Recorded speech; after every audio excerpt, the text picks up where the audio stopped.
Hello, and welcome to What is Innovation? The podcast that explores the reality of a word that is in danger of losing its meaning altogether. This podcast is produced by Outlast Consulting, LLC, a boutique consultancy that helps companies use innovation principles to solve their toughest business problems.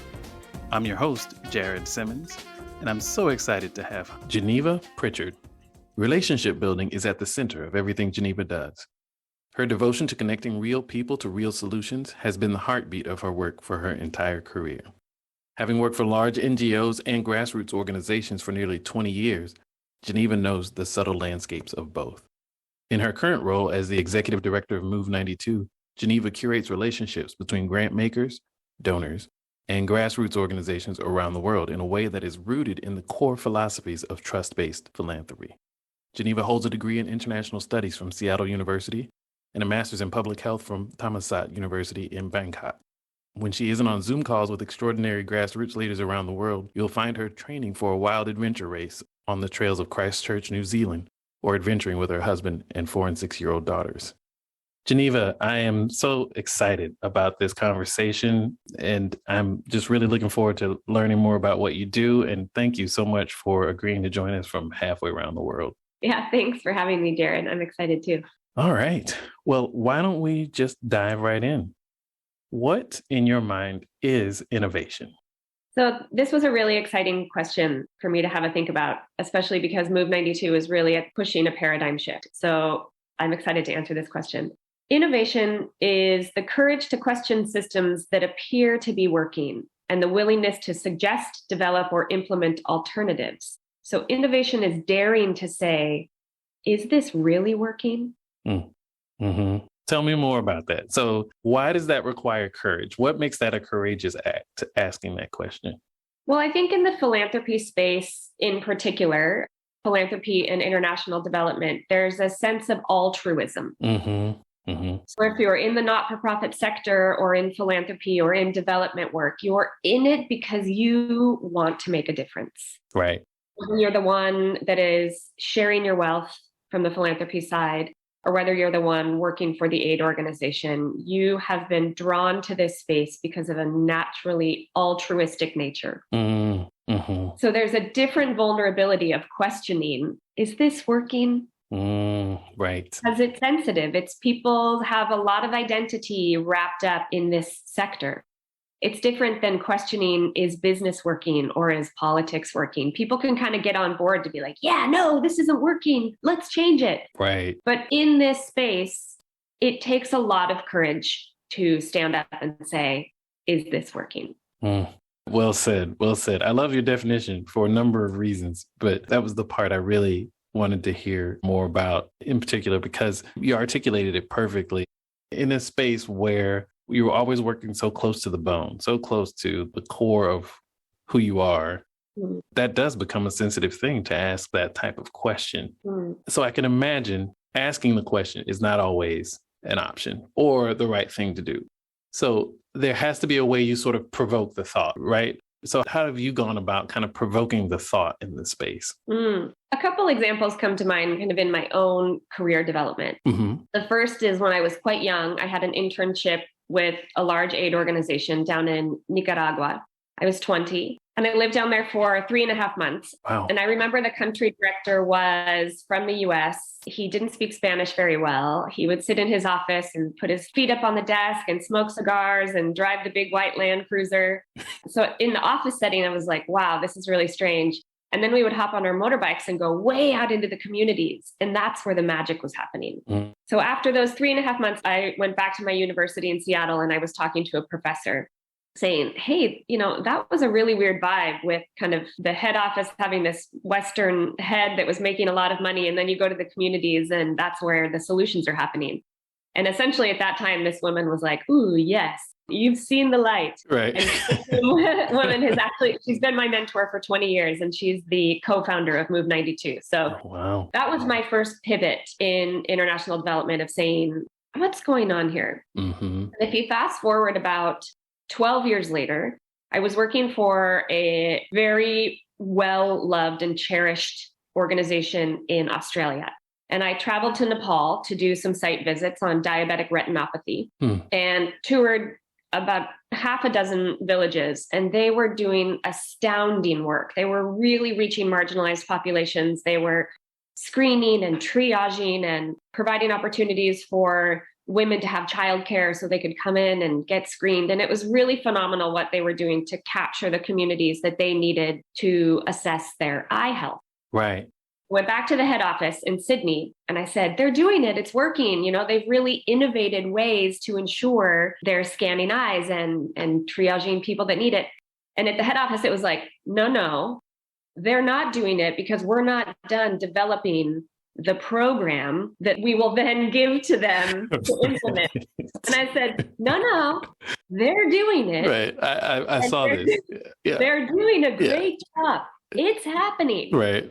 Literally, it was like, it's not happening, Geneva, because we're still putting the information into the log frames and creating the M&E systems that we need them. So again, it was a really great example of the difference between program development in a Western setting and what's really happening in the local communities. Right.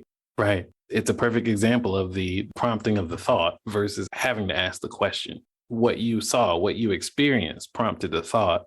And the other thing that jumps out is the difference, as you talked about, on the ground versus the main office, or on the ground versus different places. That dynamic exists in the for-profit world as well, in terms of hierarchy and levels. And sometimes it's in the plant versus at the headquarters. Sometimes you can be in the same building and just so many levels apart that these things kind of happen. And the people working on the line or working in the lab see things and experience things, and it prompts the same thought. Is this really working? Is this really the right thing to do? Are we really having the impact we're supposed to have? What I really appreciate about your story is the fact that you came back as a 20-year-old and said, I don't know, I'm not sure, but something's not right. Yeah. And that's what's missing from a lot of innovation processes and in a lot of industries. Leadership gives the impression that you have to bring me an answer.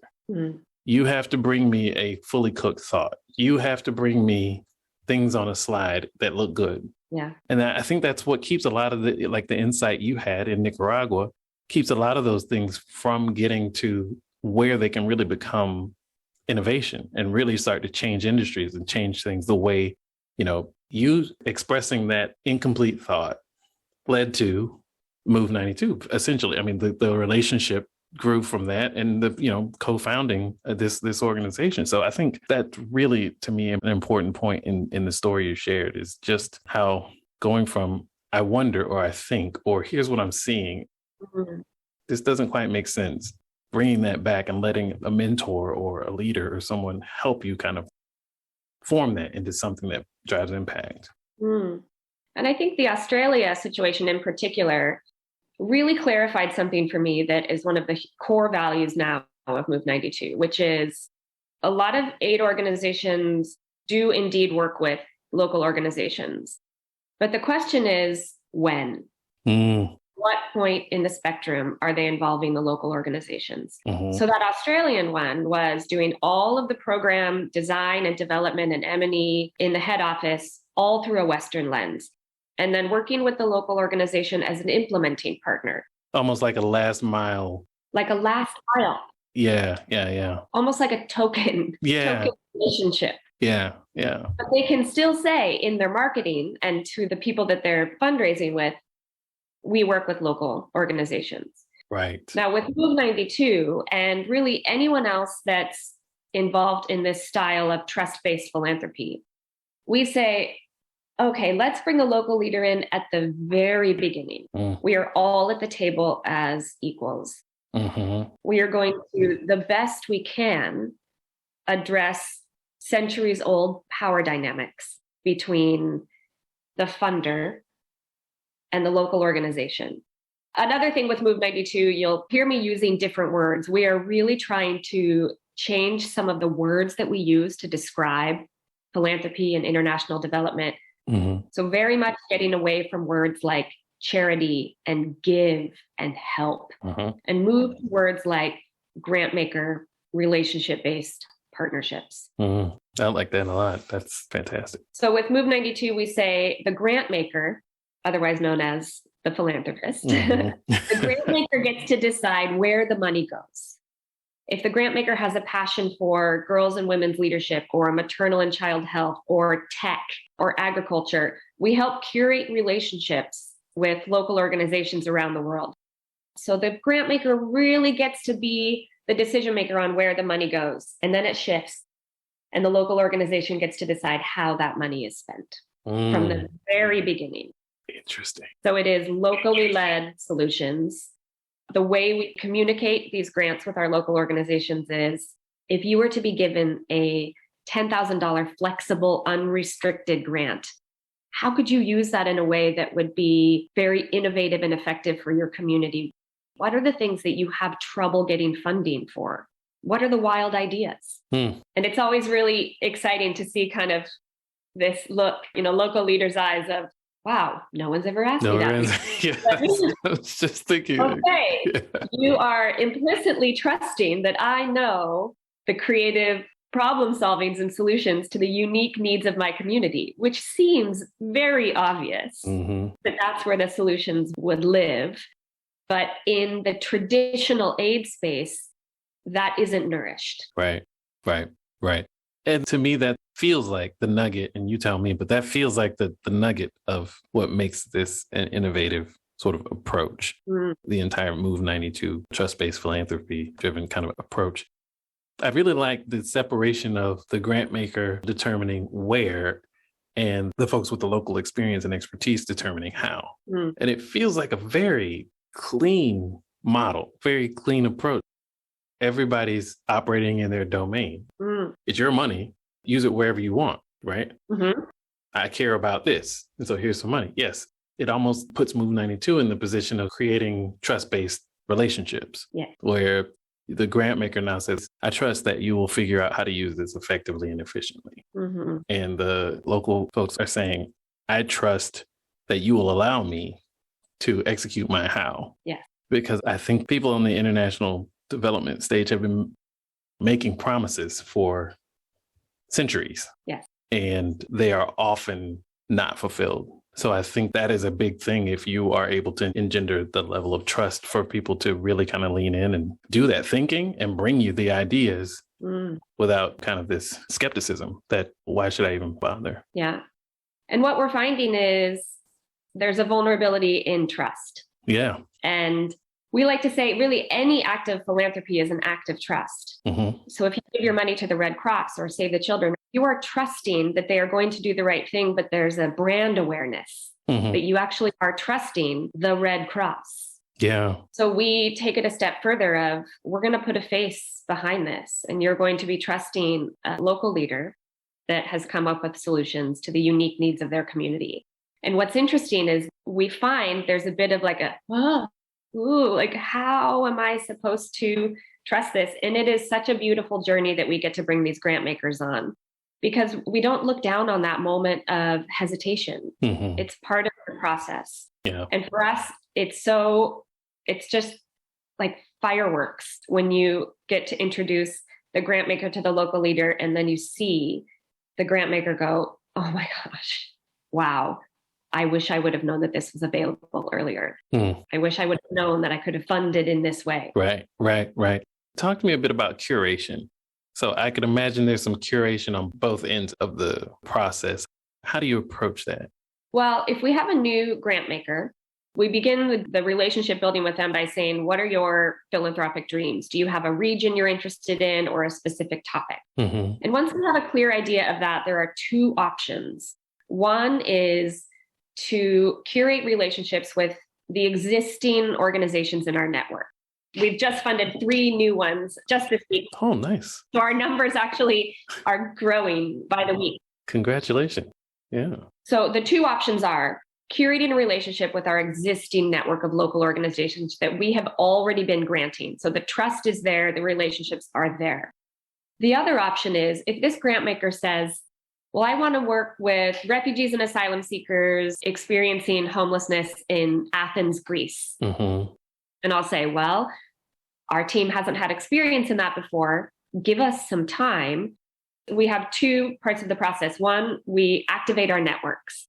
who do we know that's worked in this area?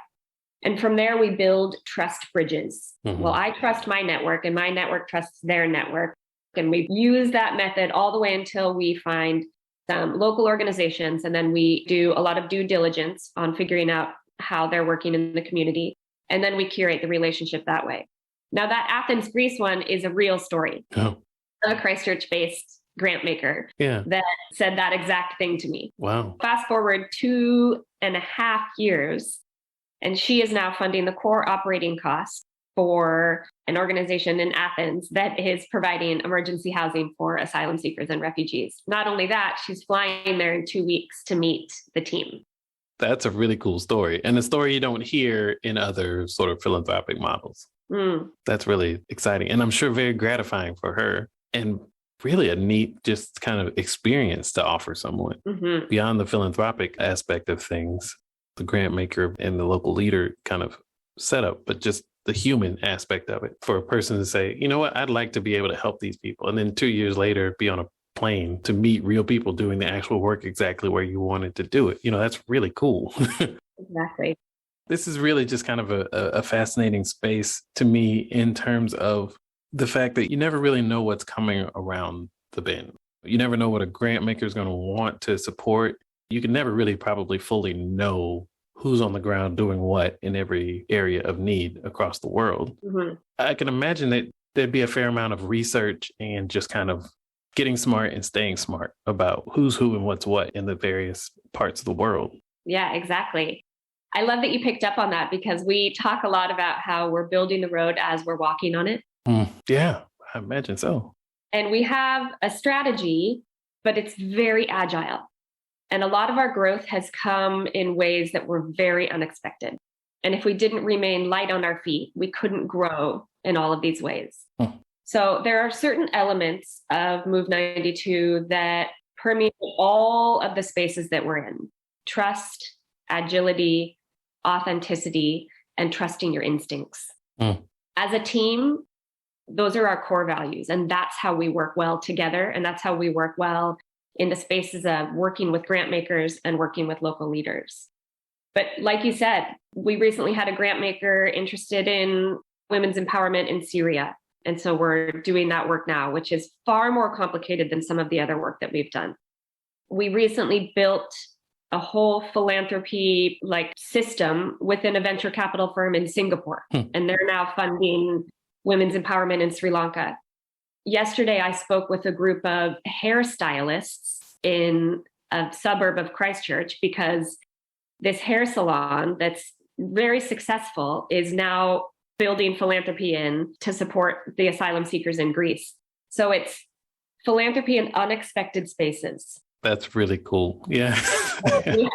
So the co-founders of Move92 are Hal Nathan and Therese Cowett. Therese being my mentor of 20 years. And Hal, I said to him, we do our strategy in 6-month blocks because we change all the time. And I don't want to tie us down to anything because everything changes all the time. Right. And he said, I love that you have a strategy every 6 months, but I want our strategy for July through December to say one word: agile. We do not know what this possible war is going to look like. We don't know where COVID is going to go, but what we know is it will impact our local organizations in ways that no one can anticipate. And so what we want to provide is solidarity. As things shift, our local organizations know that we have their back. And we can only do that if we remain light on our feet and able to pivot. I think that is the perfect way to approach what used to be strategic planning. I think anybody who's planning more than 6 to 12 months out right now could be spending their time more effectively. Yeah. Doing other things, because the world is it's always been an unknowable place, but now we have copious amounts of evidence and real world examples to show that it is an unknowable place. So to me, it's more important to be responsive than it is to be well planned. And I think that's where we've always been, but I think that's where we definitely are now. The challenge is it requires a level of skill and expertise and experience and the kinds of networks that you all have built in this space to be able to execute a strategy like that. Because being agile, it's kind of like, I'm a musician. I grew up playing the piano and choirs and things, and it's much easier to sing or play the piano from sheet music than it is to improvise for most people. And you have to develop a certain level of skill on an instrument to be able to improvise. You know, it's kind of like the next level of skill and understanding and mastery. And I think that's really what I hear when I hear your story, is the level of mastery of the space that allows you to be able to be agile, allows you to move onto new continents, into new regions. The degrees of freedom that you're describing are just unfathomable. Could be any number of countries, one of any number of issues, on one of any number of time horizons, and coming from any type of grantmaker persona. It's really hard to do that kind of work with that level of agility without deep expertise and mastery in this space. And it really comes through in your story and in the things you've been able to accomplish so far. Well, thank you. I've often been saying, when people will ask me, how are things at Move92 going? I say, it's working. Yeah. A few years ago, we set out with this idea because we do know that empowering the local leader is the most effective way to create immediate and lasting change. It's like, we know that. Sure. We knew that already, but did we know that we could inspire new grant makers to give in this way? And would they like it? And could we do it? It's working. Yeah. Yeah. And we are growing, like I said, in ways we never could have imagined. And what I love about it is it's working for all players. The grant makers feel so connected.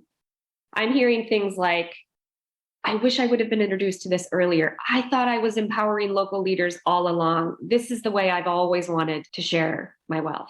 And we're hearing from the local leaders, no one has ever trusted us to design, develop, implement, and report in a way that is meaningful in our cultural context. And we're getting solutions that are very real. So I'll give you one example. One of my favorite stories is in Nepal, in a town called Phaplu. So we were chatting with a local leader there named Ang Sharing, and Ang Sharing said one of the biggest issues his community is facing is young teens between 10 to 14-year-olds were dropping out of school to be porters, which is really dangerous and very low paying, to work in construction or to move to the urban setting.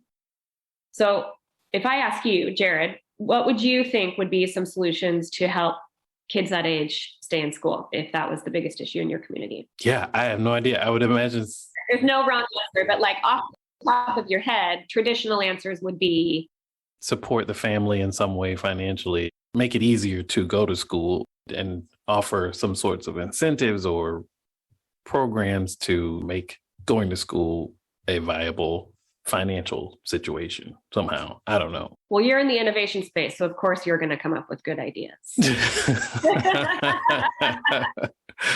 Typically, the typical answer is, well, let's build more schools and educate more teachers. So Ang Sharing said, this issue has been happening for so many years in Phaplu, and so many Westerners would come in and say, I'm going to raise a bunch of money and build schools, or we're going to send more teachers.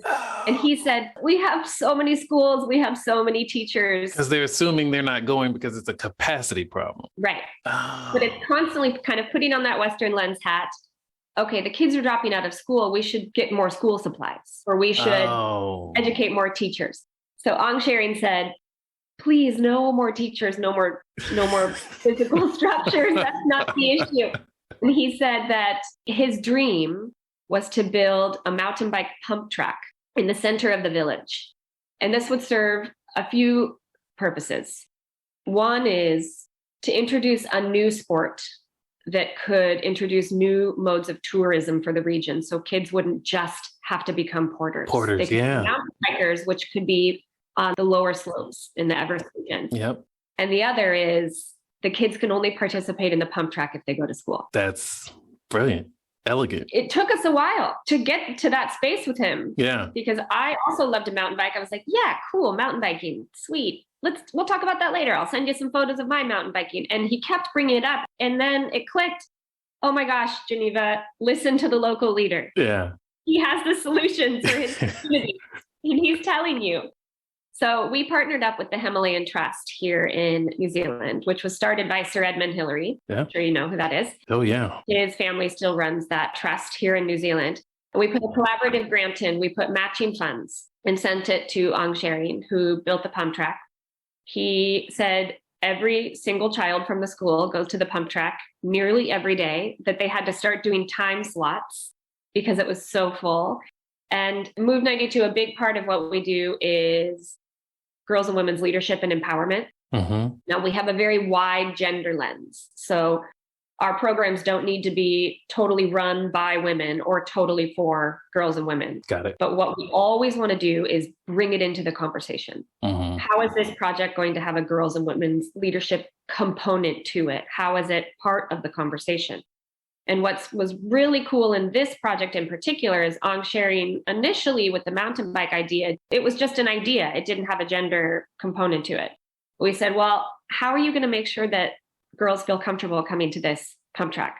So he really thought about it. And one of the things that he did was they've hosted a couple mountain bike sessions, like pro Nepalese mountain bikers, and he offers women mountain bikers free housing, lodging, and free admission to any mountain bike races in exchange for them doing mountain bike training for the girls in the community. Yeah. So he said at the pump track, they have a handful of girls that are really dedicated. And he said one in particular is a natural talent mountain biker. And he said one of the most exciting things about the pump track is this girl comes and they're like, wow, we foresee her representing Nepal in the Olympics someday or being a pro mountain biker. That story in particular has so many components to it. Really deep listening to the local leader, collaboration between Move92 and the Himalayan Trust, and then also bringing a girls' leadership component to something in Nepal that wouldn't have had it before, not by force, but only by gently bringing it into the conversation. Wow. If that's not innovation, I don't know what is. I mean, that's just a perfect example of the power of the program that you've built and the understanding at a functional level from the local leader perspective, understanding on a day-to-day basis, what is the job to be done? What is the problem to be solved? And what are the resources at my disposal to solve those problems? And only the local leader will have the complete lens of all three of those things. So thank you for that. That's a really cool example. Thank you. Yeah. So we've talked a bit about what innovation is. What isn't innovation? Innovation is not staying silent and not asking the hard questions. Innovation is not listening to your instincts when you think something could be changed for the better. Where do you think instincts come from in this area? Yeah. Well, I was speaking on a panel and I said at Move92, listening to our instincts, authenticity, and trust are our biggest forms of currency. The money comes later.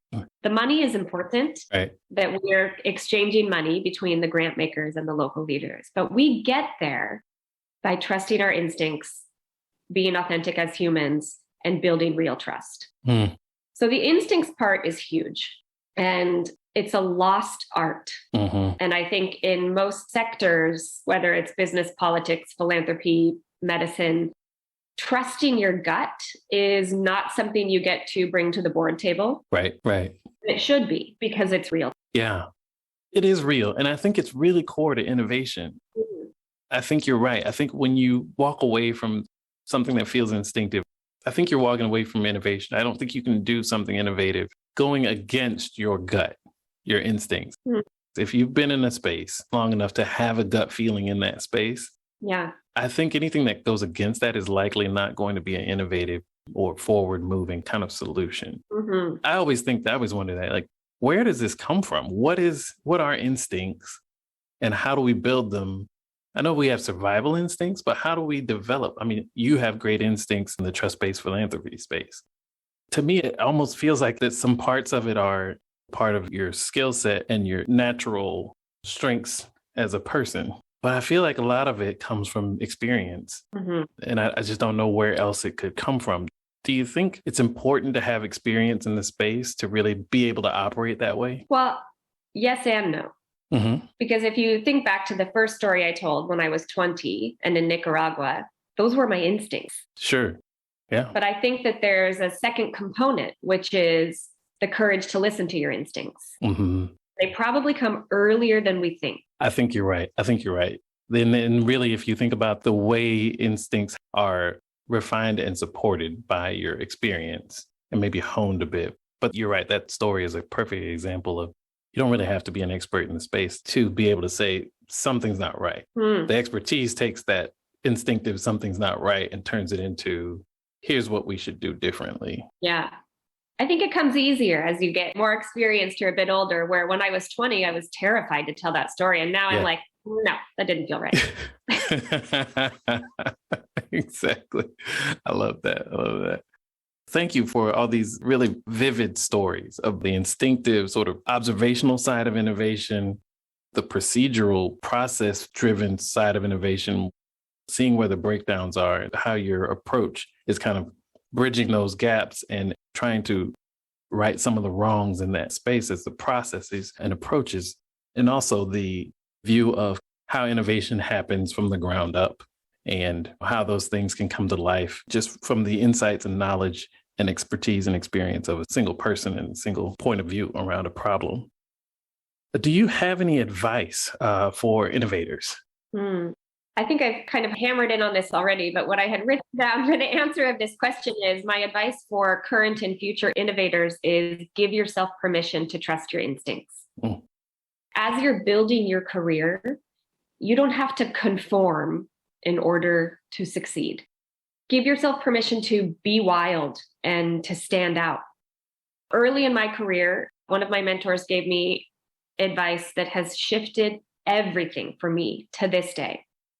At that time, he was president of an organization in Seattle that was just groundbreaking in terms of health and global health solutions. And he said to me, you know, Geneva, I see so many CVs come through my office, hundreds a week. I flip through and everybody's doing the same thing and everyone's applying for the same job.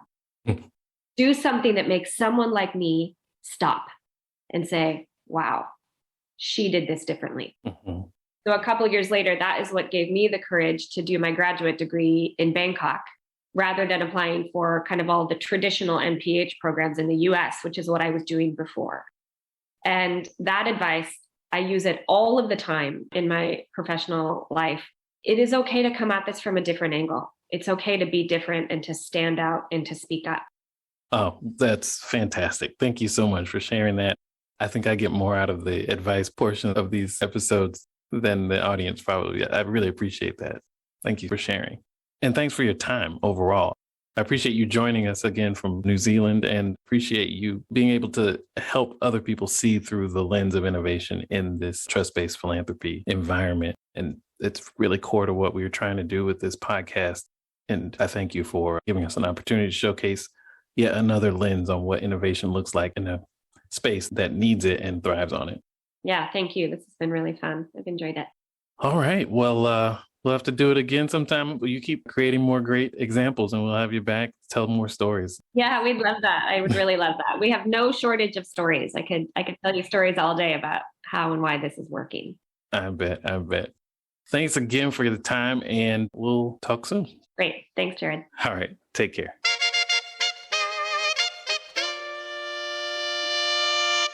We'd love to hear your thoughts about this week's show.